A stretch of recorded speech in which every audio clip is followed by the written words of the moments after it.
Un de vos amis vous demande de le dépanner. Il n'a pas de compte bancaire et ne peut pas encaisser le chèque qu'il vient de recevoir. Et si vous encaissiez ce chèque à sa place et le dépanniez en espèces, le feriez-vous sans hésiter ?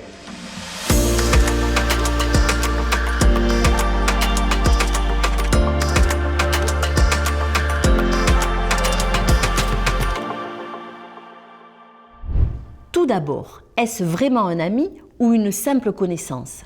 Si c'est un ami, demandez-vous comment vous pouvez lui rendre service vraiment. Informez-le d'abord qu'il ne peut pas rester sans compte bancaire. La preuve, il ne peut pas encaisser de chèque et pas davantage recevoir des virements de salaire ou de la CAF par exemple. Il a pourtant le droit d'avoir un compte bancaire.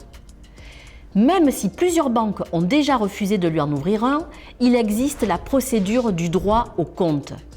Quand une banque refuse d'ouvrir un compte à un client, elle doit lui proposer de saisir la Banque de France.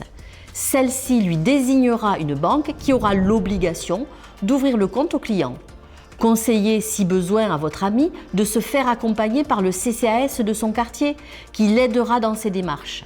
Vous allez me dire que cela risque de demander du temps et qu'il a besoin de cet argent tout de suite. Sachez que la procédure est très rapide. La banque désignée est tenue d'ouvrir le compte dans les 3 jours.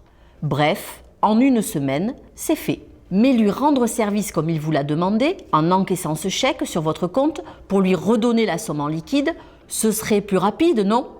Plus rapide, peut-être. Mais plus risqué, certainement. Vous lui donnez l'argent en espèces et effectivement, après avoir déposé le chèque, la somme apparaît bien sur votre compte.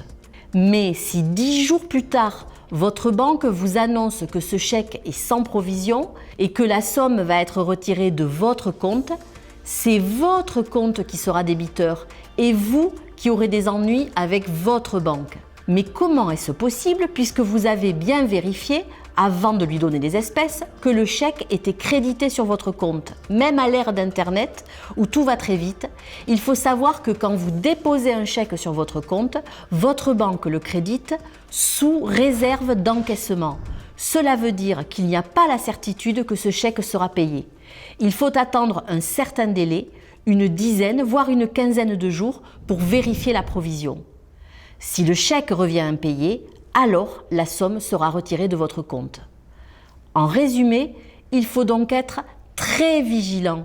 C'est en étant informé que l'on est mieux protégé.